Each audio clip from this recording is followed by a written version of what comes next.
पहले कौन सा है?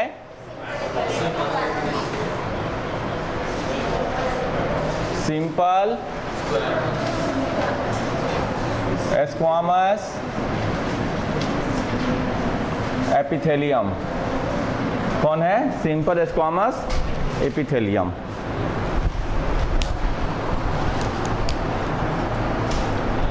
सिंपल स्क्वामस एपिथेलियम बोलेंगे, फटाफट लिखेंगे। बोर्ड पे लिखने की ज़रूरत है, सिर्फ डायग्राम बनाएंगे तो चलेगा। चलिए आज अपने पेन को एक नई उड़ान दीजिए, एकदम रॉकेट के स्पीड से। खाना पीना खा के आए हो ना, तो इसका मतलब ये थोड़ा ना कि मैं अपना टिफ़िन दे दूंगा।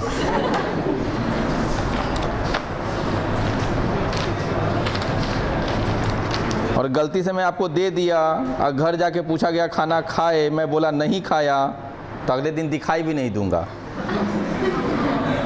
तो चलिए लिखिए, it is also called pavement membrane या epithelium, also called pavement, PAVEMENT, pavement epithelium, pavement epithelium. Next point, it is made up of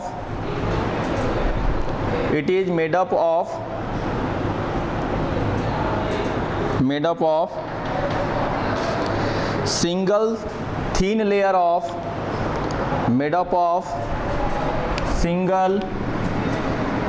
thin layer of thin layer of flattened cell, thin layer of flattened cell with irregular boundaries, thin layer of flattened cell with irregular boundaries, with irregular boundaries. Cells are rest on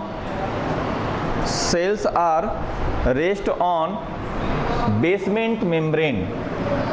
Cells are rest on basement membrane. Cells are rest on basement membrane. Location लिख करके लिखेंगे, यानी कहाँ कहाँ यह located होता है। इसका सबसे इंपॉर्टेंट पॉइंट यही है, लोकेशन। तीनों का, स्क्वामस का, क्यूबॉइडल का और कॉलुमनर का, लोकेशन ही इंपॉर्टेंट है। तो लोकेशन को ध्यान में आपको रखना है कि यानी यह कहाँ कहाँ लोकेटेड है। लोकेशन में लिखेंगे, located on bronchioles and alveoli of lungs. bronchioles,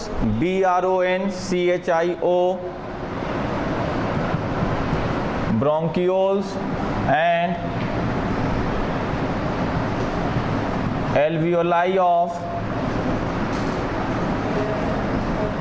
bronchioles and alveoli of lungs, comma, wall of Bowman's capsule, ऐसे wall of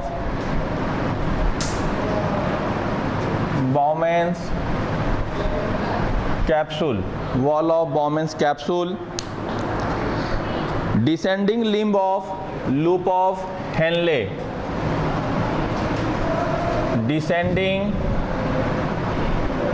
limb of loop of Henle, descending limb of loop of Henle, blood vessels, सब comma दे दे के, comma, blood vessels,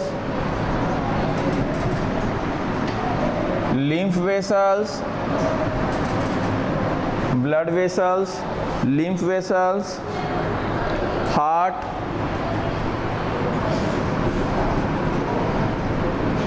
coelomic cavity,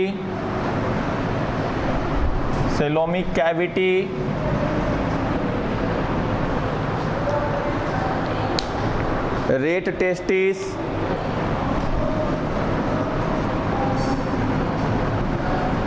rate testis,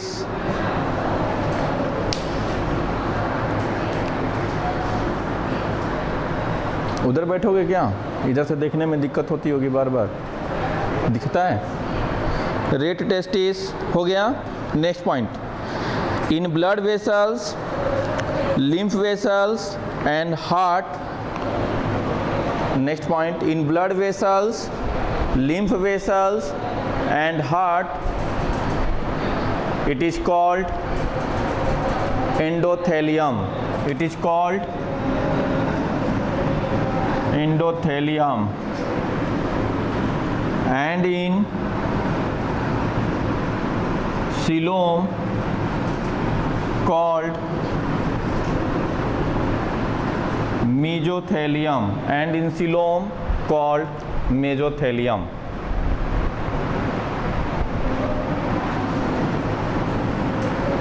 Function,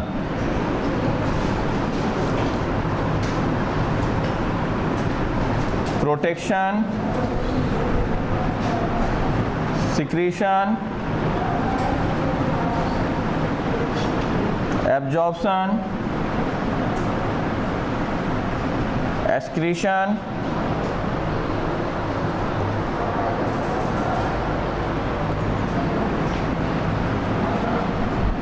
and gas exchange. Gas exchange. अब आइए देखिए इसके बारे में। तो सबसे पहले ये कहाँ कहाँ होता है लोकेशन, तो पहले लिखाया है आपको bronchioles and alveoli of lungs. क्या होता है देखिए, हमारे बॉडी की आउटर सरफेस से दो ओपनिंग है, नोज एंड माउथ। दो ओपनिंग है, मान लीजिए बेटा ये 2 ओपनिंग, ये नोज का ओपनिंग है और ये माउथ का ओपनिंग है।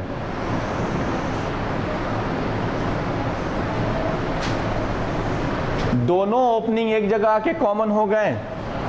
नाक यानी नोज एंड माउथ दोनों ओपनिंग एक जगह आके कॉमन होते हैं।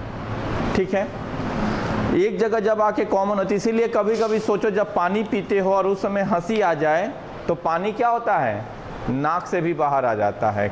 इसका मतलब है कि कहीं ना कहीं दोनों की ओपनिंग क्या है, कॉमन है। अब जब ये दोनों ओपनिंग एक जगह कॉमन होते हैं, ये वाला पार्ट जो है एसोफेगस यानी इसको कहते हैं फूड पाइप, विंड पाइप। अभी आगे की ये सब बात है, वो सब देखेंगे हम लोग। ह्यूमन फिजियोलॉजी का पूरा आगे की चीज़ है। जब ये आगे जाता है तो दोनों फिर आगे जाके 2 रीजन से बढ़ जाता है। ये फिर 2 रास्ते में, यहाँ पर कॉमन हुआ, यहाँ पे 2 रास्ते हैं एंट्री के लिए। इधर से एयर चलता है, इधर से फूड चलता है। आप कभी भी एक चीज नोटिस करो, खाना खाते समय आप रिस्पायरेशन यानी ब्रीदिंग को रोक देते हो। ब्रीदिंग और फूड दोनों को एक साथ लेते हो क्या? दोनों में से कोई एक ही कर पाओगे, नहीं तो कितने लोग नोटिस करने के लिए आज ही करेंगे। अभी तक नोटिस नहीं किया होगा लेकिन आज करने की कोशिश करेंगे। दोनों में से कोई एक ही चीज कर पाओगे। या जब अब मैं बोल रहा हूं तो क्या इनहेलेशन कर सकता हूं क्या? नहीं। बोलने का मतलब क्या है, अंदर के एयर को बाहर निकाल रहे हैं और अपने टंग और बाकी के माउथ के पोस्चर को चेंज कर करके जो साउंड निकल रहा है वो कैसे, तो जो एयर बाहर आ रहा है पूरा टंग आगे पीछे इधर उधर कर रहा है, तब जाके अलग अलग वर्ड निकल रहे हैं। समझ रहे हैं बात? तो क्या आप बोलते समय सांस अंदर ले सकते हो? ले पाओगे? कोशिश कर लो। नहीं। खाना को यानी फूड को इंजेक्शन करते समय आप सांस ले सकते हो? नहीं। क्यों? दोनों का एंट्री पॉइंट एक जगह क्या है, कॉमन है। तो दोनों में से कोई एक ही एक साथ अंदर नहीं जा सकता है, कोई एक ही जाएगा। और अंदर यहाँ पर कॉमन होने के बाद फिर से वो क्या होता है, 2 रीजन में बढ़ता है बेटा। 2 रीजन में बढ़ता है। ये देखिए, ये एक अलग रीजन है, ये अलग रीजन है। ये जो रास्ता है ये फाइनली एसोफेगस से होते हुए ये चला जाता है कहाँ, स्टमक में। कहाँ गया? स्टमक में गया।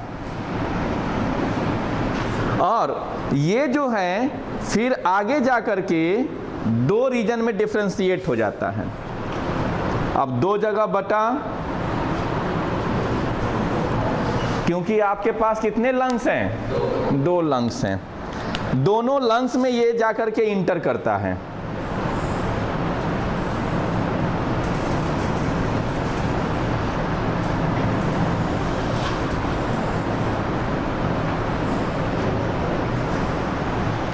दोनों लंग्स में आ गया। यहां पर एक मस्कुलर स्ट्रक्चर होता है जिसको कहते हैं ग्लॉटिस, एपिग्लॉटिस। जब आप फूड लेते हो तो ये क्या करता है, ये फूड जब इसके ऊपर आता है तो फूड के या वाटर के वेट से ये क्या होता है, नीचे की ओर आ जाता है। तो जब नीचे आता है तो देखो ये क्या करेगा, ये इस तरह से हो जाएगा। इस तरह से हुआ तो जब ये नीचे की ओर आएगा तो इधर का रास्ता क्या हो गया, बंद, और इधर का रास्ता ओपन हो गया। ये रास्ता ब्लॉक हो जाता है, ये रास्ता ओपन होता है। इसीलिए फूड एंड वाटर किधर इंटर करते हैं, जब भी जाएंगे तो स्टमक में, लेकिन इधर का रास्ता क्या है, ब्लॉक। इसी वजह से फूड या वाटर इधर नहीं आ पाता है। लेकिन एयर का कोई वेट नहीं है खास, तो वो डिफ्यूज करके क्या होता है, इधर की ओर आ जाता है। समझ गए? अब जब आप खाना खाते हो तो खाना खाते समय यानी फूड को जब इंजेस्ट करते हो तो ये फूड के साथ साथ कुछ एयर भी अंदर आता है। क्या आता है, एयर भी अंदर आता है। तो जब एयर फूड के साथ आता है तो आप क्या करते हैं, उसके लिए बेल्चिंग, डकार आते हैं। कभी कभी सुनते हैं कि गैस हो गया है।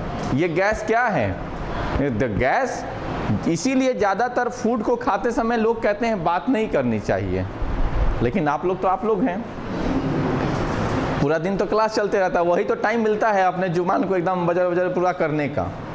तो खाते समय, खाते के साथ साथ क्या होता है, सबसे ज़्यादा बात होता है। तो जब खाते समय बात करेंगे तो उसके साथ साथ क्या होंगे, एयर भी जाएगा, और एयर जाएगा तो क्या होगा, आपका थोड़ा सा ही खाना खाने के बाद पेट भर जाएगा।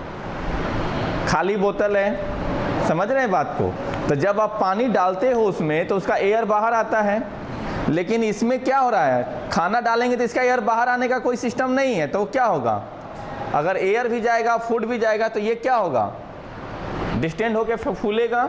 तो थोड़ी देर के बाद आपको मैसेज मिलेगा, जब ये न्यूरॉन को टच करेगा, साइज बढ़ेगा तो क्या करेगा, न्यूरॉन को टच करेगा, न्यूरॉन मैसेज दे देगा ब्रेन को, पेट भर गया, खाना रख देंगे आप।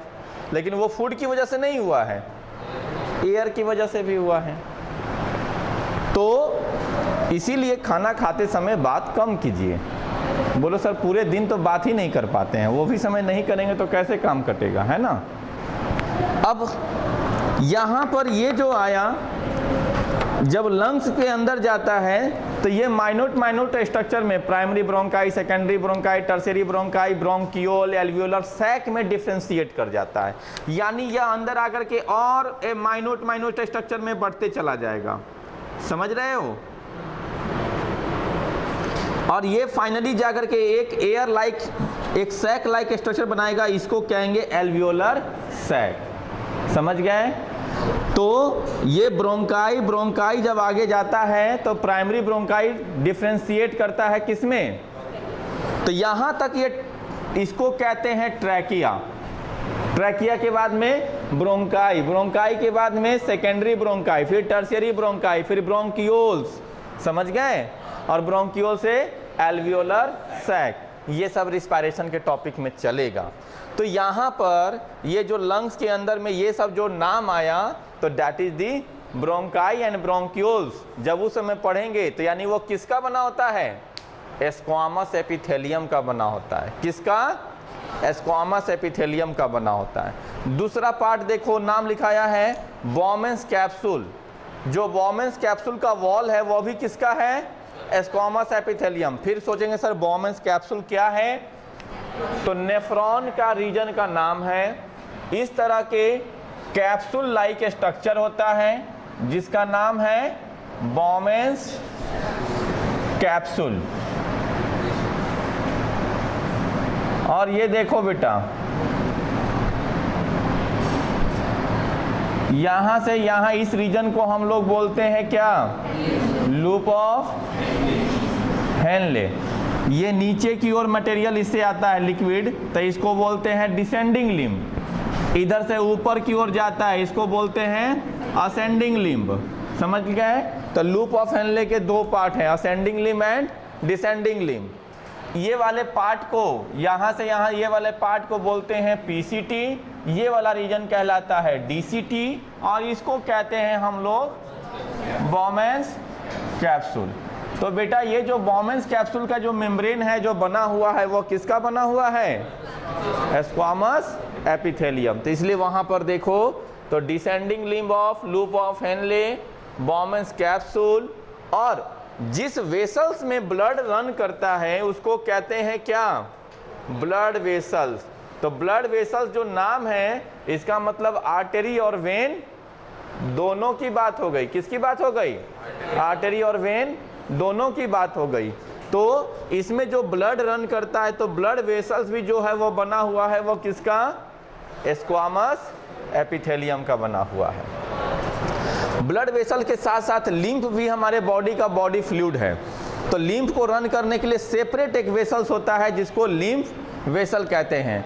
सर्कुलेटरी सिस्टम में आप लोग पढ़ेंगे लिम्फैटिक सिस्टम, समझ गए? तो लिम्फैटिक सिस्टम में और ब्लड वेसल के सिस्टम में दो ही अंतर होता है। लिम्फैटिक सिस्टम यानी लिम्फ वेसल एक साइड से इंड होता है और दूसरे साइड से ओपन होता है, जबकि ब्लड वेसल क्या है, पूरे बॉडी का ब्लड वेसल दोनों साइड ओपन है, क्योंकि ये एक दूसरे के साथ क्या है, कनेक्टेड है। अगर ये पूरा रास्ता इंटरकनेक्टेड हो जाए तो क्या कहेंगे, सारा रास्ता ओपन है। और लेकिन अगर कोई ऐसा रास्ता जो आगे जाके बंद हो गया है तो उसका एक ही पार्ट कहीं जाके ओपन हो रहा है ना। तो लिम्फैटिक सिस्टम वही है, उसका एक तरफ का छोर बंद होता है, दूसरा तरफ का जाके ज्वाइन होता है। लेकिन ब्लड वेसल का, पूरे बॉडी का ब्लड वेसल एक दूसरे के साथ कनेक्टेड है, यानी पूरा का पूरा ओपन है। तो ये जो ब्लड वेसल्स, लिम्फैटिक वेसल्स और हार्ट के जो स्क्वामस एपिथेलियम है उसी को कहते हैं क्या, एंडोथेलियम। क्या कहेंगे, एंडोथेलियम। समझ गए? अब नाम एंडोथेलियम क्यों पड़ गया उसका, क्योंकि उसके अंदर कुछ रन कर रहा है, उसके अंदर यानी उसके रीजन का अंदर वाला रीजन, ये वाला पार्ट, ये जो रीजन है ये अंदर का रीजन जो है वह स्क्वामस एपिथेलियम का बना है, इसलिए उसको कहते हैं एंडोथेलियम। अब समझ गए? लिखेंगे। अब नेक्स्ट हेडिंग दीजिए, simple cuboidal epithelium. Simple cuboidal epithelium.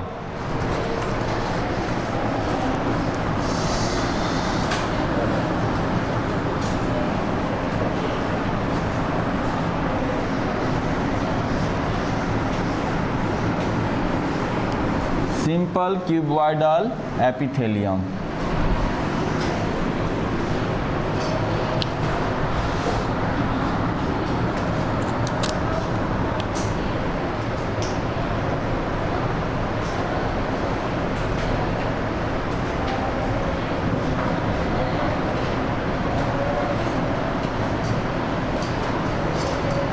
Simple cuboidal epithelium लिखेंगे, made up of single layer of, made up of single layer of cube like cell, made up of single layer of cube like cell, cube like cell, full stop. It forms microvilli on, it forms microvilli on their free surface, microvilli on their free surface and gives brush like appearance, and gives brush like appearance, brush like appearance called brush border cuboidal epithelium. फिर से बोल रहा हूँ, it forms microvilli on their free surface and gives brush like appearance, BRUSH, brush like appearance called brush border cuboidal epithelium, called brush border cuboidal epithelium. क्या कहेंगे उसको? Brush border cuboidal epithelium. Clear?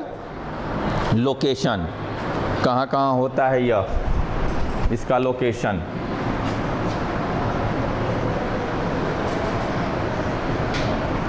लिखेंगे।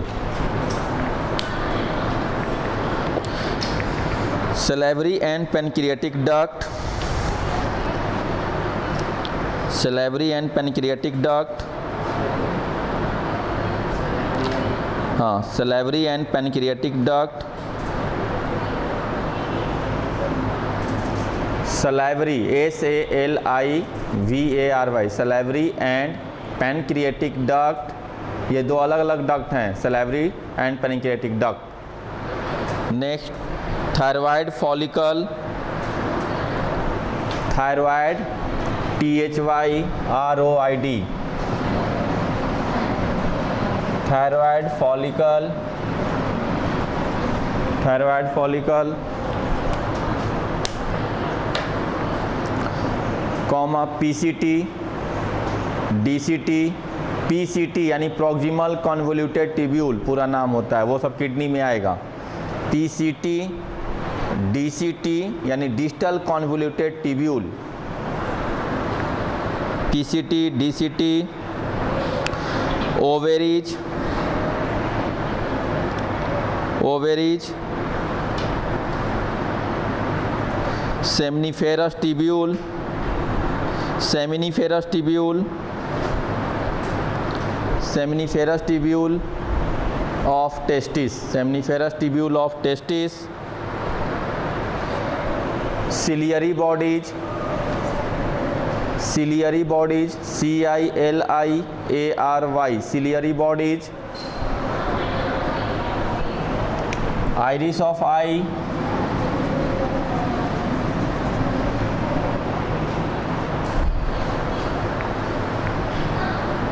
Of eye, sweat gland, sweat gland,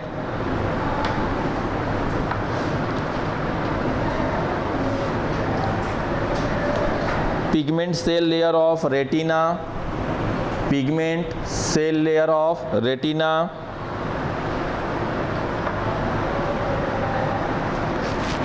pigment cell layer of retina,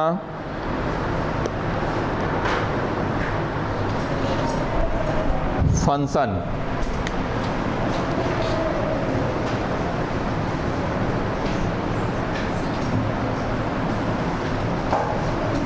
protection, absorption, secretion, excretion,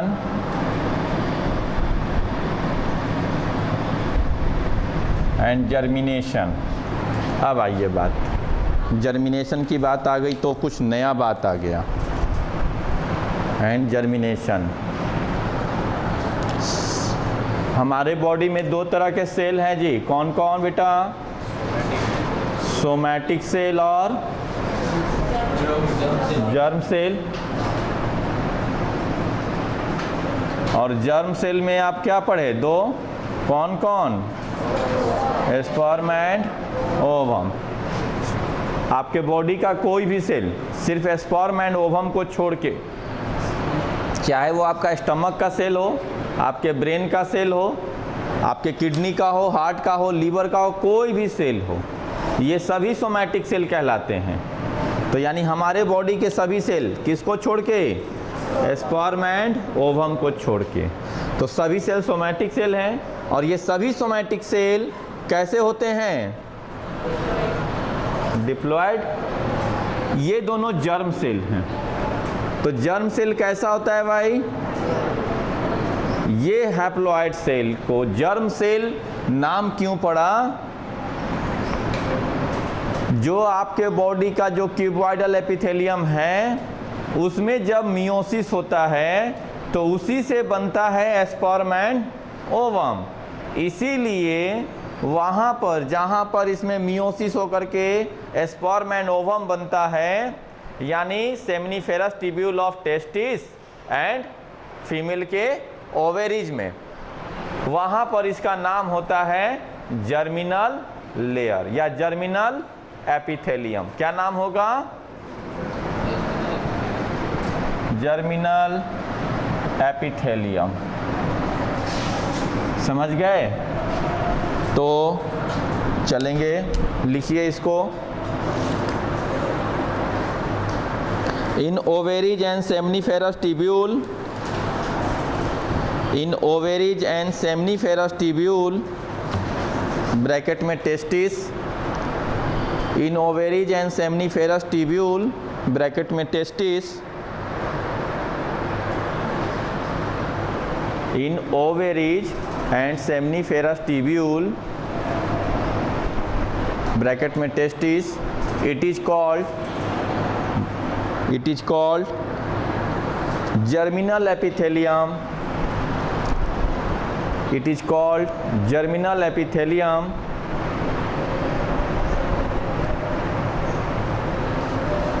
because it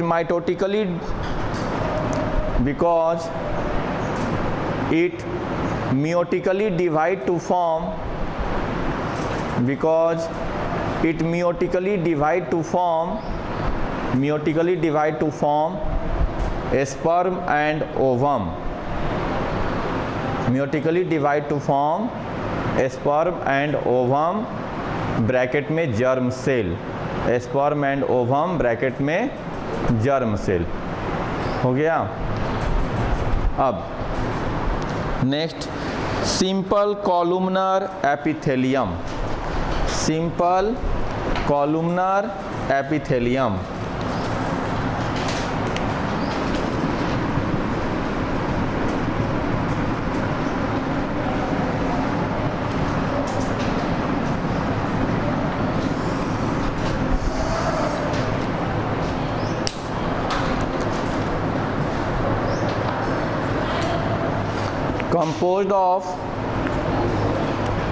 composed of simple columnar epithelium, लिखिए simple columnar epithelium composed of single layer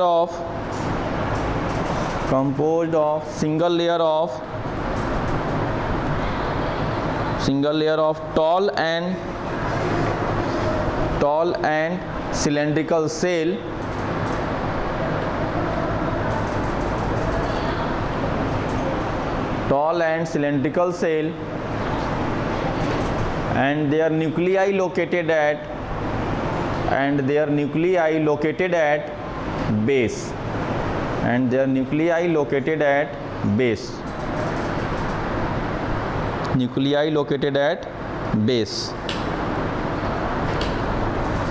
लिखेंगे। Next point, some cell of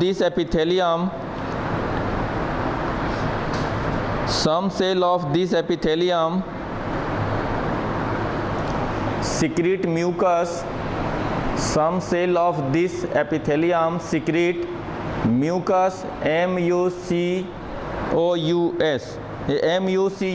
mucus, secrete mucus called goblet cell,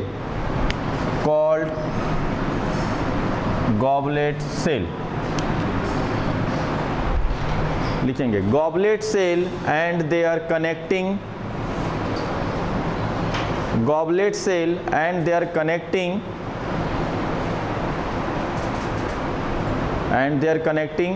connective tissue, goblet cell and their connective tissue are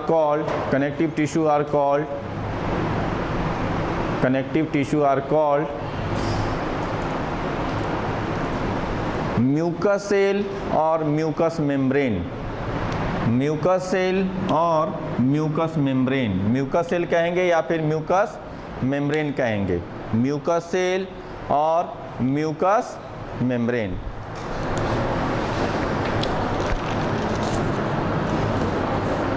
लिखेंगे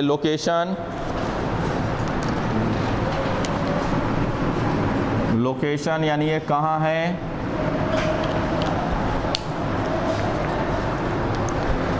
it lines L-I-N-E-S, it lines the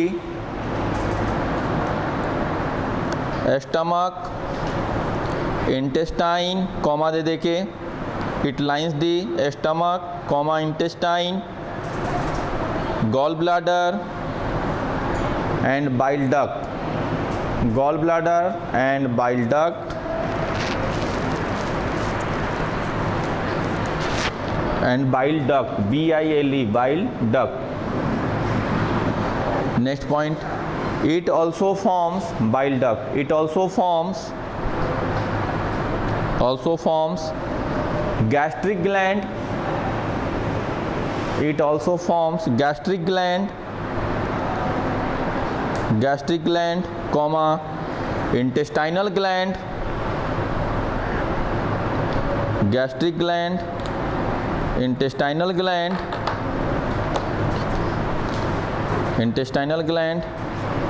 and pancreatic lobule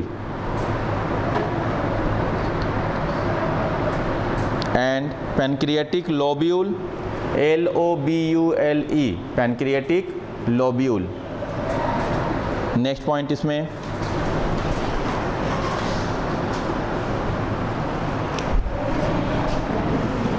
its secretory role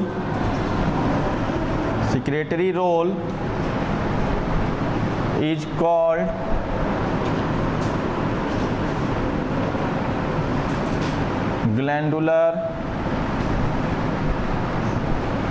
glandular epithelium। Secretion कराने वाले role के वजह से इसको glandular epithelium कहते हैं, क्योंकि यह ग्लैंड बनाने में है, जो ग्लैंड होता है उसमें भी यह होता है। आपके बॉडी में बहुत सारे ग्लैंड हैं, hypothalamus, pituitary gland, pineal gland, thyroid gland, parathyroid gland, thymus gland, pancreas, testis, ovary, thymus, इतने सारे ग्लैंड को पढ़ना है आपको। उसके साथ साथ ऑर्गन विथ ग्लैंड, जैसे किडनी एक ऑर्गन है लेकिन फिर भी वो ग्लैंड के जैसा भी काम करता है, इरिथ्रोपोइटिन निकलता है। ओवेरी ऑर्गन है, उसका काम अलग है लेकिन ग्लैंड के जैसा भी काम कर रहा है। लीवर, समझ गए? तो बहुत सारा है, वहाँ उस समय देखेंगे। अब आइए डायग्राम बना लेते हैं तीनों का, थोड़ा सा, है ना? चलिए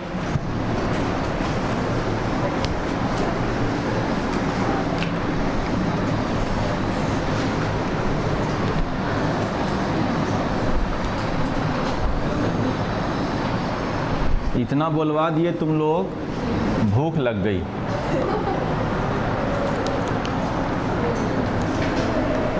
लेकिन मुझे पता है मैं किसके सामने बोल रहा हूँ। किसी को दया तो आने से रहा। एक पहले का ज़माना था, लोग गुरुजी को एक बोली पे पानी, खाना सब देते थे। आज गुरुजी तड़प के रह जाएंगे, लेकिन बैग में रहेगा लेकिन निकलेगा नहीं। अब नहीं आ रहा है छोटा पैक, चिप्स, कुरकुरे, ये सब बंद हो गया हैं? बोलो।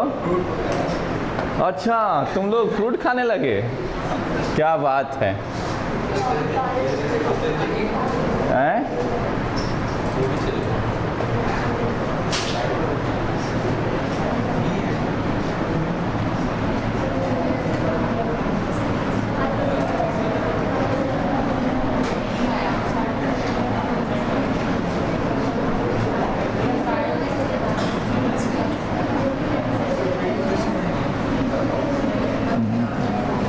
बच्चियों को तो और लगता है कि फ्रूट से कितना एलर्जी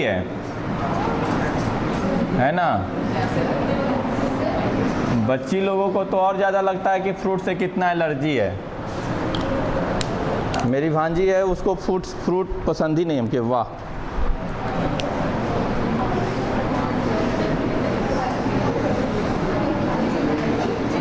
अरे भांजी नहीं समझती तुम लोग। मेरी सिस्टर की डॉटर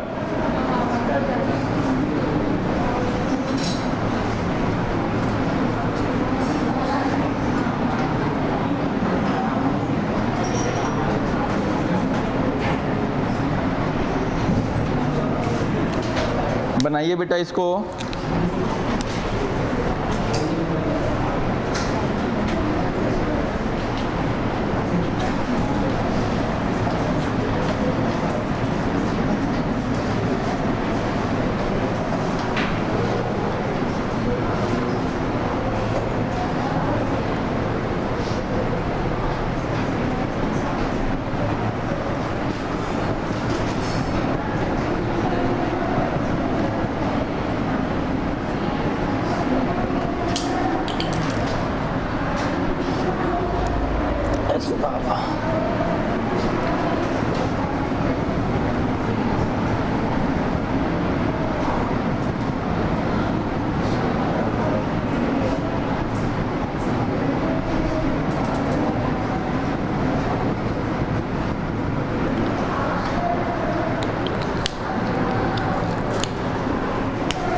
डायग्राम बना लीजिए बेटा फटाफट, एकदम फ्री हैंड से, बस सिर्फ पेन लीजिए, आराम से इसको सिंपल वे में दिखाने का तरीका अपनाइए, बहुत ज़्यादा कुछ इसमें नहीं करना है।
ये कॉलमनर हो गया, ये सिंपल क्यूबॉइडल के बाद में ये नीचे कॉलमनर्स है।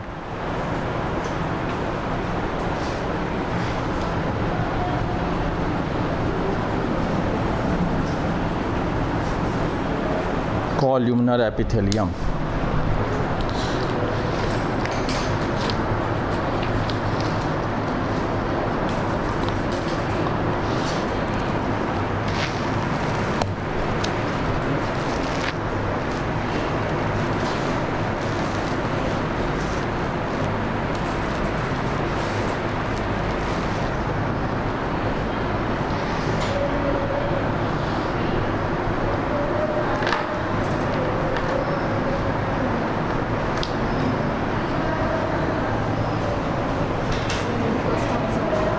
क्या बेटा? हाँ, ये म्यूकस का सिक्रेशन किया, इसलिए उस जो सेल म्यूकस निकाल रहा है उसका नाम है गॉबलेट सेल। और जहाँ माइक्रोविलाई है वो क्या काम करेगा? एब्जॉर्प्शन का, इसलिए उसका नाम है एब्जॉर्प्टिव सेल।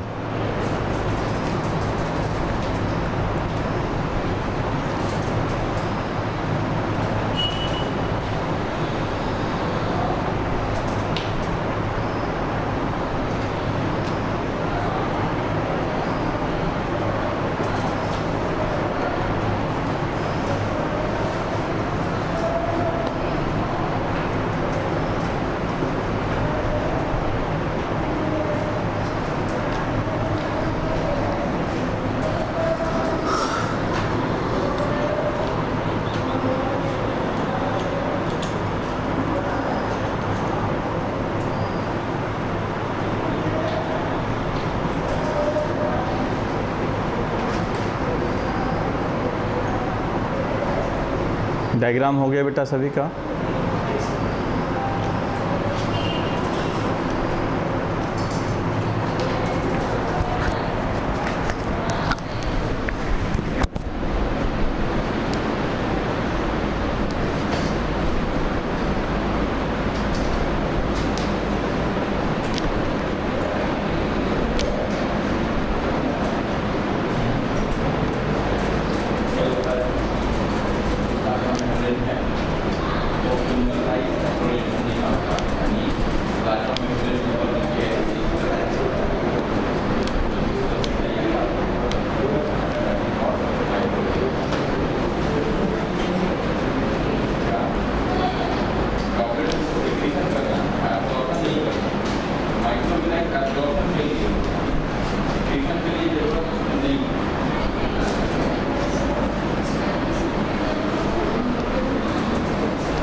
सबसे ज़्यादा क्वेश्चन इसमें स्क्वामस, क्यूबॉइडल और कॉलमनर एपिथेलियम का सबसे ज़्यादा क्वेश्चन इसी तीन से रहेगा। उसमें क्या रहेगा भाई, लोकेशन से क्वेश्चन ज़्यादा रहेगा। दूसरा क्वेश्चन अटैकिंग पार्ट है मसल्स टिश्यू, मस्कुलर टिश्यू है ना, तो उसमें कैसे मसल्स का मूवमेंट होने के लिए H band, Z band, sarcolemma, ये सब वहाँ बहुत इंपॉर्टेंट है। तो वो इम्पॉर्टेंट पार्ट है। मैं बताते चलूँगा कौन कौन सा पार्ट को एकदम दिमाग में रखना है। आपके एमसीक्यू का टेस्ट होगा, उसमें हो सकता है 2-4 क्वेश्चन ये रहे, लेकिन नीट के पॉइंट ऑफ व्यू से नीट ने अभी तक कहाँ कहाँ इस लेसन के कौन कौन से पोर्शन से ज़्यादा क्वेश्चन किया है वो एकदम दिमाग में रखना है, वो सबसे इम्पोर्टेंट है। तो उसके पॉइंट ऑफ व्यू से चलेंगे तो इन तीनों का लोकेशन याद रखिए कि ये कहाँ कहाँ पर होते हैं। जैसे जर्मिनल एपिथेलियम नाम क्यों पड़ा, ये बहुत इंपॉर्टेंट है। एंडोथेलियम नाम क्यों पड़ा, ये इंपॉर्टेंट है। तो ये सब ध्यान में रख के चलना है। हो गया। नेक्स्ट बेटा लिखेंगे अब सिलिएटेड एपिथेलियम। तो सिलिया क्या था बेटा, सिलिएटेड एपिथेलियम में सिलिया क्या है, आउटग्रोथ है। प्लाज्मा मेम्ब्रेन के जो बेसल ग्रेन्यूल्स है वहाँ से आउटग्रोथ है, ठीक है। तो जब एपिथेलियम विथ सिलिया, उसको क्या कहेंगे, सिलिएटेड एपिथेलियम। हेडिंग दीजिए,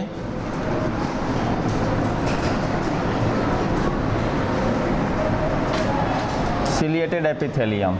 लिखेंगे इसको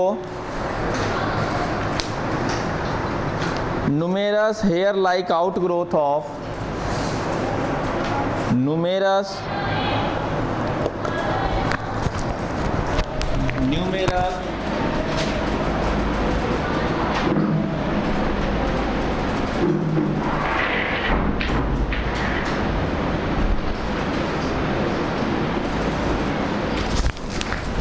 numerous hair like outgrowth of cilia, numerous hair like outgrowth of cilia from basal granules, from basal granule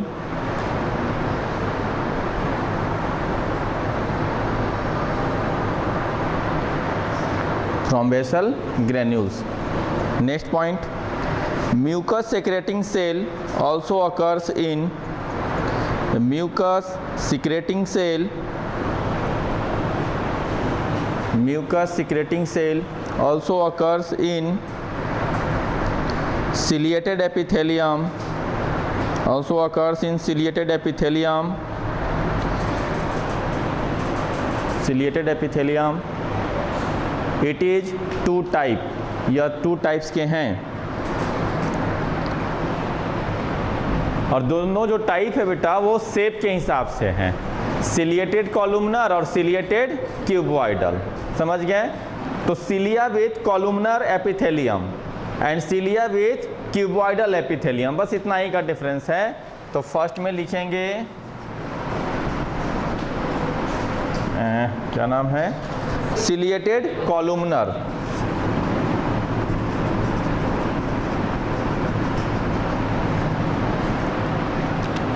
ciliated columnar epithelium भी लिख सकते हैं या इतना ही पे हेडिंग देके लिख सकते हैं। Columnar cell with cilia, columnar cell with cilia on free surface, columnar cell with cilia on free surface. अब ये बताएगा कोई फ्री सरफेस का मतलब क्या हुआ है?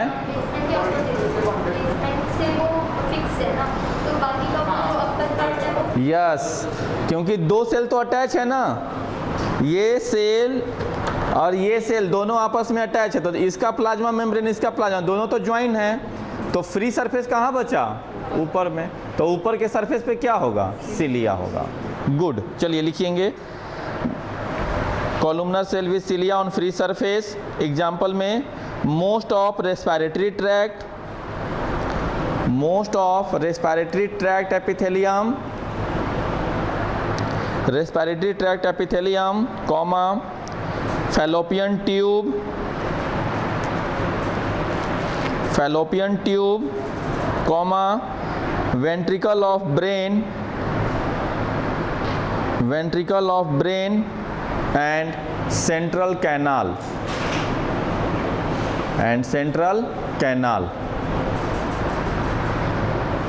सेंट्रल कैनाल भी ब्रेन का पार्ट है, ब्रैकेट में ब्रेन कर सकते हैं। सेंट्रल कैनाल ये भी ब्रेन का ही पार्ट में है।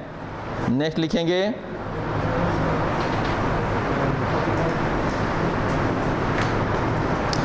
सिलिएटेड क्यूबॉइडल,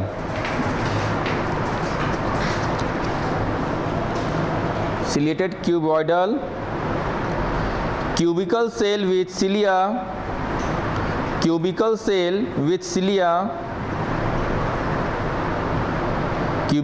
with cilia,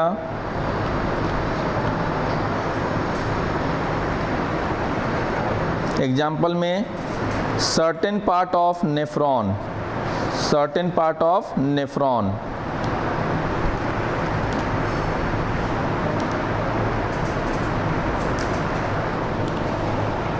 अब लिखेंगे next point, the main function of cilia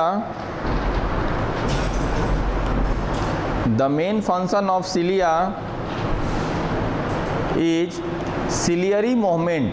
The main function of cilia is ciliary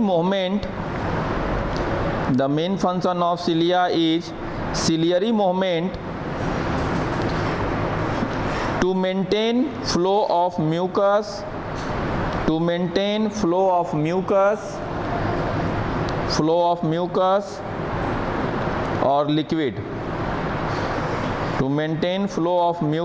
or liquid, next point इसी में या फुल स्टॉप देके, in oviduct, OVIDUCT, in oviduct it help to move egg towards uterus, जो egg cell है या ovum है, egg या ovum towards uterus, ovum को यूटेरस के तरफ मूवमेंट कराने में भी इसका रोल है। किसका? सिलिया का। समझ गए? अब नेक्स्ट स्यूडो स्ट्रेटिफाइड एपिथेलियम, और स्यूडो स्ट्रेटिफाइड भी दो तरह का है ना जी, कौन कौन? पीछे देखो खोल के, हेडिंग दीजिए सिलिएटेड स्ट्रेटिफाइड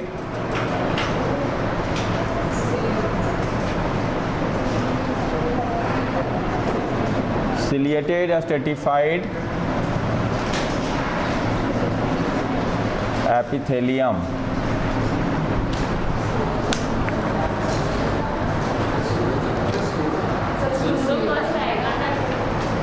हाँ स्यूडो, पहले स्यूडो ना है, स्यूडो स्ट्रेटिफाइड एपिथेलियम ना, तब सिलिएटेड आएगा ना। हाँ स्यूडो स्ट्रेटिफाइड एपिथेलियम लिखेंगे, cells are columnar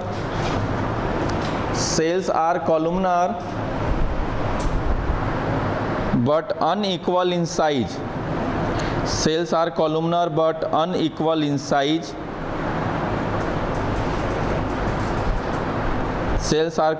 but unequal in size. It is two types. अब आएगा कौन सा? Pseudo columnar epithelium. अब फर्स्ट में ए में स्यूडो कॉलुमनर एपिथेलियम, लिखेंगे consist columnar cell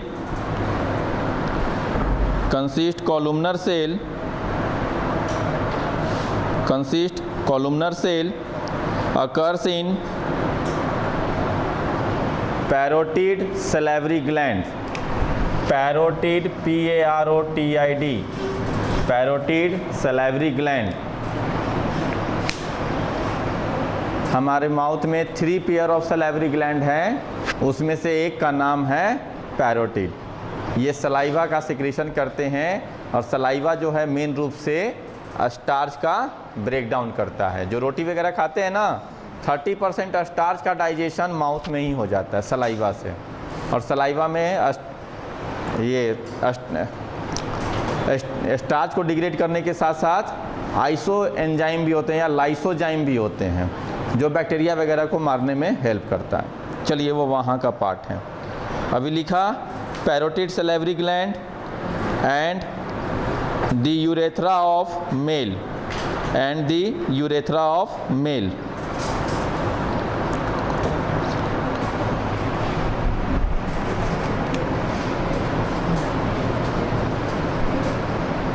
Pseudo columnar ciliated epithelium, pseudo भी है, columnar भी है और ciliated भी है, सब है ये। pseudo columnar ciliated epithelium लिखेंगे। columnar cell with cilia, columnar cell with cilia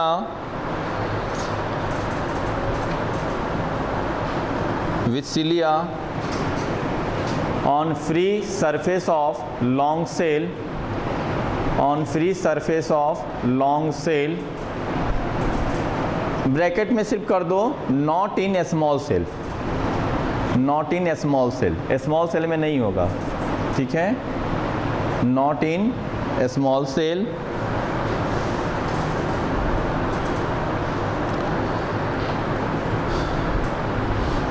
cell occurs in trachea, large bronchi occurs in trachea, TRACHEA, trachea, TRACHEA, large bronchi,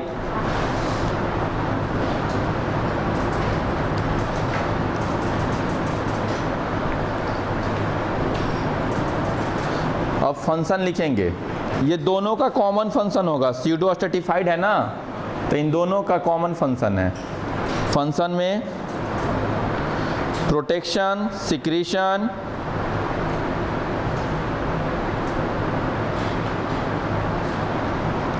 protection, secretion and movement of urine and semen, and movement of urine and semen in male urethra, and movement of, कहाँ से छूटा, movement of urine and semen, CESEMEN, semen, semen in male urethra, किसमें, mail के urethra में। Mail का जो होता है बेटा वो कॉमन होता है, यूरिन और सीमेन एक ही रास्ते से निकलते हैं, एक ही यूरेथ्रा से निकलते हैं, फीमेल का अलग अलग होता है। तो इसमें जो मूवमेंट है तो यहाँ पर सिलियरी मूवमेंट होना जरूरी है, तो सिलिया इसलिए वहाँ पर प्रेजेंट है जो मूवमेंट कराता है यूरिन डिस्चार्ज में, सीमेन के डिस्चार्ज में। और ऐसे भी स्पर्म जो होता है उसी का जो फ्लैजिलम है वो एग्जाम्पल है किसका, मूवमेंट के लिए लिखाया है, समझ गए। बाकी कहीं का जो ह्यूमन बॉडी के अंदर अगर जो फ्लैजिला है वो मूवमेंट में हेल्प नहीं करता है। हमारे बॉडी का सिलिया और फ्लैजिला अगर कहीं किसी सेल में है तो वो सिर्फ कांटेक्ट बनाने में, अट्रैक्शन के लिए, मॉलिक्यूल के साथ कांटेक्ट बनाने में, अट्रैक्शन में काम करता है। मूवमेंट के लिए सिर्फ स्पर्म का जो फ्लैजिला है वही है एग्जाम्पल, समझ गए। नेक्स्ट अब ये हो गया। अब compound epithelium, simple epithelium complete हो गया, सिंपल के बाद में कंपाउंड।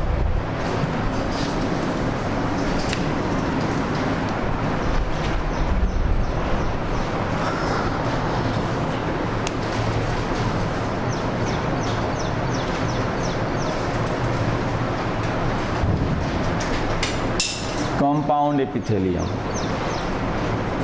कंपाउंड एपिथेलियम, सिंपल और कंपाउंड में सबसे बड़ा डिफरेंस क्या होगा?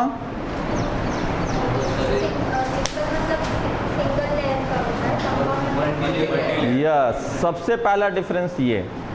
अब आइए इसके पहले जो सिंपल स्क्वामस या जो लिखाएं तो लिखाए होंगे कि लोकेशन में लाइन ऑफ स्टमक, इंटेस्टाइन, ठीक है ना। तो लाइन ऑफ स्टमक का मतलब क्या हुआ?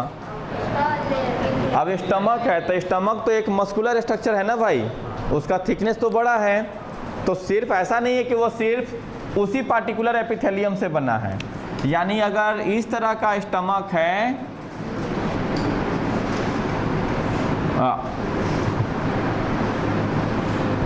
तो इस स्टमक का ये जो एक लाइन है अंदर का लास्ट, ये क्या है? यह एपिथेलियल के उस पार्टिकुलर स्पेसिफिक नेचर का है। इसी को कहते हैं लाइन ऑफ स्टमक या लाइन ऑफ इंटेस्टाइन। ये समझिएगा बात को, समझ गए? तो कंपाउंड एपिथेलियम कहीं पर आया तो कंपाउंड एपिथेलियम का मतलब क्या हो गया? मल्टी लेयर में। और सिंपल एपिथेलियम जब तक नाम है तो चाहे जितने भी वैरायटी के सिंपल एपिथेलियम हैं वो कैसे हैं? सिंगल लेयर के हैं। समझ गए? लिखेंगे compound epithelium made up of more than one layer, made up of more than one layer.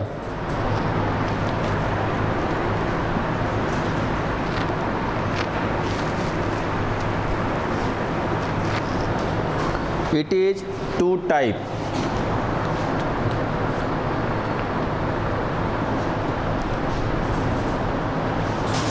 It is two type. कौन कौन टाइप है बेटा? Stratified and transitional.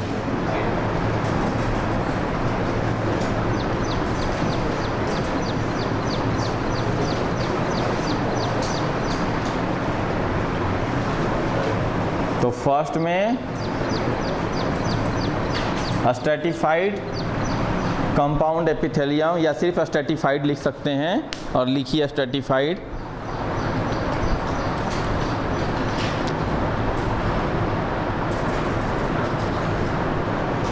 It is many layer of epithelium. It is many layer of epithelium.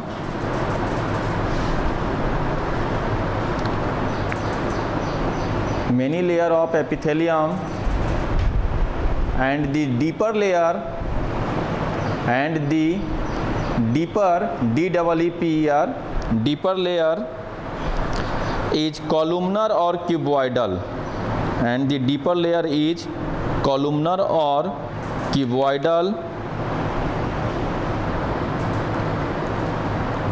columnar or cuboidal. It is four types.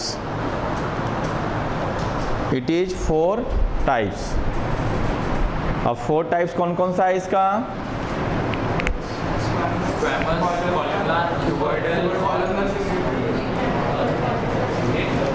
अब इसी में आएगा ना केराटिनाइज, non केराटिनाइज। समझ गए? तो ये सारा पहले ये फोर टाइप्स में बटेगा और उसका एक टू टाइप्स में बटेगा। ट्रांजिशनल का कोई टाइप नहीं है।